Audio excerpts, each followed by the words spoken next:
You ask Tiger to solve. This deals with linear equations with one unknown. The final result is x equals 7. Let's solve it step by step. Simplify the expression. Expand the parentheses.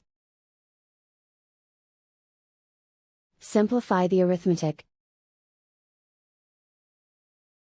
Group all constants on the right side of the equation. Add 35 to both sides. Simplify the arithmetic.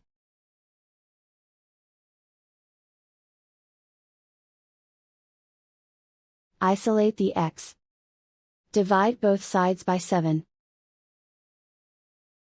Simplify the fraction. Find the greatest common factor of the numerator and denominator. Factor out and cancel the greatest common factor.